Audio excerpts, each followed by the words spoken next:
I'll take my blade and ram it through your eye. Keep your eyes on me, boys, cause I'm about to start! Welcome to MsMojo, and today we're counting down our picks for the most interesting mysteries or plot holes in DreamWorks animated films that were never solved. Spoilers will follow. I am on my last life. I need to get my lives back. Number 10. How did the big bad wolf get to Fiona's tower? Shrek 2. He alone would climb to the highest room of the tallest tower to enter the princess's chambers, cross the room to her sleeping silhouette. When Prince Charming makes a harrowing journey to the Dragon's Keep in hopes of rescuing Fiona, he's shocked to discover that in her bed is actually the big bad wolf. Pull back the gossamer curtains to find her. What? It's a pretty funny scene, but you've got to wonder how that wolf got all the way there. In the first movie, the bridge that would normally be used for this was destroyed. Sure, Charming got here through a zip line, but we doubt the wolf is as agile as the prince. Maybe the big bad wolf is secretly a teleporter? Jokes aside, it seems like he really hit the jackpot with this place. Let's just hope he doesn't get kicked out. Princess Fiona? No! Oh, thank heavens. Where is she? She's on her honeymoon. Honeymoon? With whom? Number 9. What's going to happen to El Dorado and its people? The road to El Dorado. Okay, Chief! On my signal! Ready! Hit the pillars! At the end of this movie, two con artists, Miguel and Tulio, successfully block off the entrance to El Dorado to prevent its destruction at the hands of the evil Hernan Cortez. It better be there, for your sake. The selfless act saves the town. However, if you think about it, destroying the main entry effectively boxes all of the citizens in. Can they ever leave El Dorado, or are they permanently stuck there? What's life going to look like now if they can't leave? And how do you handle the fact that an angry conquistador could have destroyed your whole city? There's nothing here at all. Don't get us wrong, this movie ended on a super high note, but we can't help but wonder how things will pan out for the future of its citizens. Let's follow that trail! Sweet. Number 8. Could adults have the power to believe? Rise of the Guardians. Can you see me? He sees me. Something that's made very clear throughout Guardians is that belief is incredibly important. Children being able to believe in the existence of the Guardians is what gives them their power. Wow, it is you. It is you.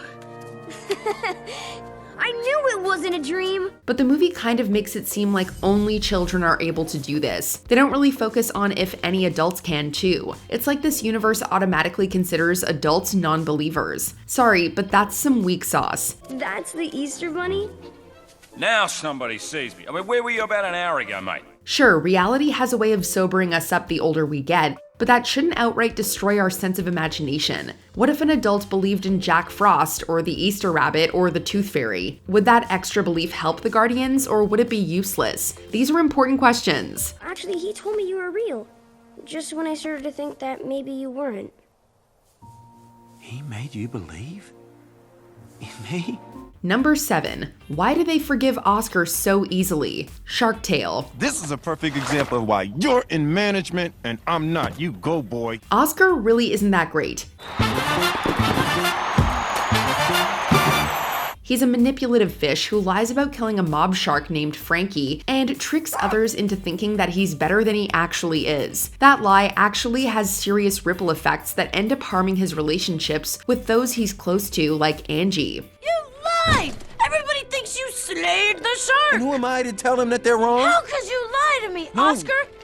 Me! Don't take it personally. Come on, I lied to everybody. But then at the end, he makes peace with who he wronged, and everything is now sunshines and rainbows. I lied. Except, should it really be that way? We're not saying Oscar can't get that happily ever after when he learns the errors of his ways, but true redemption can take a while. Why do all of the fish that Oscar scammed forgive him right away? It just seems a bit too convenient if you ask us. You've lost everything you lied so hard to achieve. Tell me, what's next for you? Number 6. How come Puss didn't want to wish for immortality? Puss in Boots, The Last Wish. Robbing Big Jack Horner, very risky. But that wish could get me my lives back. With death knocking on his door, Puss was out of options. 8 of his 9 lives had all seemingly run out. That means that this desperate feline's plan of action was to find the wishing star so that he could wish for 9 more lives. With this wish, I will finally be the master of all magic! It's definitely not a bad plan or anything, but if we're gonna nitpick, why didn't he want to wish for immortality? You think you need those lives? Thank you, Perrito. You know, I've only ever had 1 life, but sharing it with you and Kitty has made it pretty special. Maybe 1 life is enough? Think about it. If you know your clock is ticking and there's a MacGuffin that can grant any wish, why not wish for that? Either way though, Puss averted disaster by learning about the true value of life, and in the end, he successfully thwarted death. So we guess we can't really complain too much. Kitty, 1 life spent with you is all that I could wish for. Number 5. Why ship the penguins to Kenya? Madagascar. Just smile and wave, boys. Smile and wave. As the Central Park Zoo animals are being prepared to get shipped off to Kenya in crates, one of these crates can be seen with the penguins in them. We're not zoo experts or anything, but Kenya feels like an odd choice for where to send penguins. Can you read? No, Phil can read though. Phil? Ship to Kenya?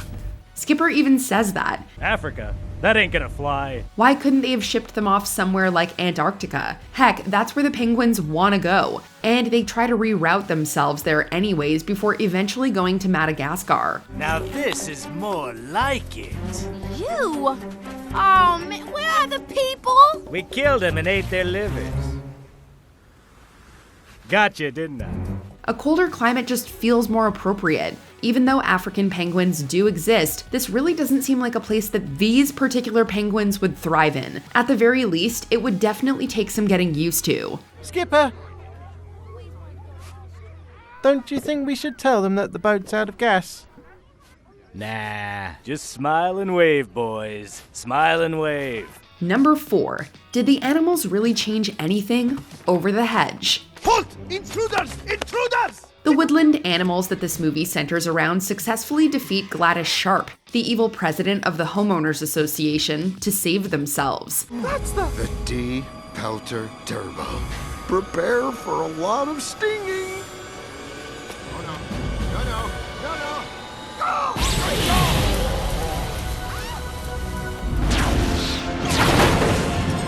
With the threat of extermination gone, all seems happy as the day is saved. But is it actually saved? Earlier in the movie, the woodland animals found out that a lot of the forest they lived in was already torn down.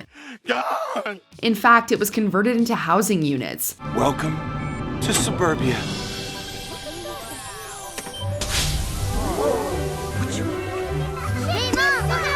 So if development has already been happening here, what's actually going to stop them from continuing their plans? Is getting rid of the HOA's president really enough? We don't want to be downers, but the animals should definitely be prepared in case the HOA ever strikes back. Come here, Hammy, come here. You are a genius, my boy. Oh, thank you.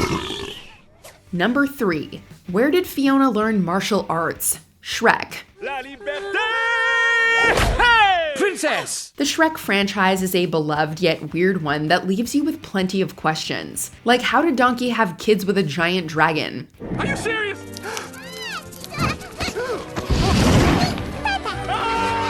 We'll focus on a less mind-melting concern right now, though. Like, how is Fiona so skilled in combat?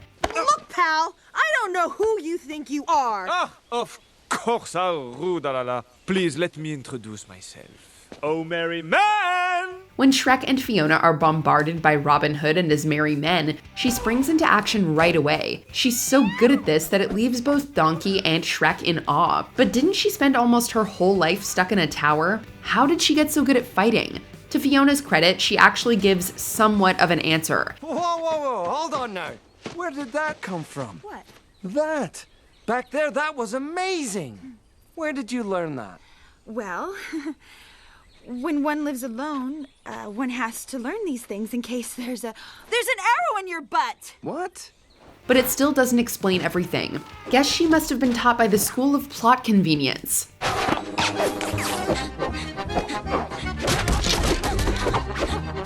Number 2. Why didn't Mr. Snake destroy the helmet when he had the chance? The bad guys. There is no us. We're through, Wolf. In a universe that humans and highly intelligent talking animals share, there's bound to be convoluted plot threads. You want him? He's yours. Snake! For example, there's friction between humans and animals, but the movie never tells us how that came about. There's also a question that's a little more glaringly obvious as it relates to Mr. Snake. He's working with Professor Marmalade, who wants to use a meteorite-charged helmet to mind-control guinea pigs into stealing charity money. I'm bad, you're bad. Let's be bad together. You've got yourself a deal. Can I try it on? Of course, Papa. But he actually becomes good and betrays Marmalade later. If that sounds like a lot, it is. But there's several moments when Snake actually has the helmet, so why didn't he just destroy it then? It would have immediately stopped Marmalade. Someone needs to teach him how to take opportunities when he sees them. If that's a lamb, where's the... The old switcheroo.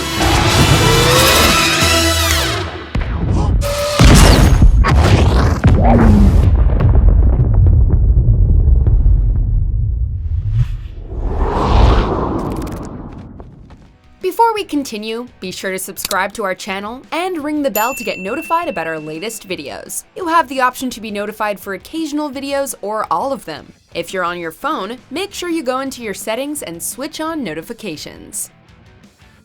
Number 1. Does the lawsuit really hold up? B-movie. B-law number 1. Absolutely no talking to humans. Barry B. Benson's entire world flips upside down when he meets humans for the first time. Hi, B. And once he does, it isn't long before he discovers a ton of problems with how things currently are. Disappointed with humanity's exploitation of honey for profit, Barry decides to sue mankind. I'm gonna get to the bottom of this. I'm gonna get to the bottom of all of this! But this sort of flies in the face of rule number 1 of B-Law. Don't talk to humans. It's a B-law. You're not supposed to talk to a human? So shouldn't filing a lawsuit against humanity and appearing in court against them complicate that? We're not lawyers, but it seems like Barry's lawsuit runs into a bit of a gray area within B-Law. He'd be doing nothing but talking with humans and thereby outing themselves. What's the matter? I don't know. I just gotta chill.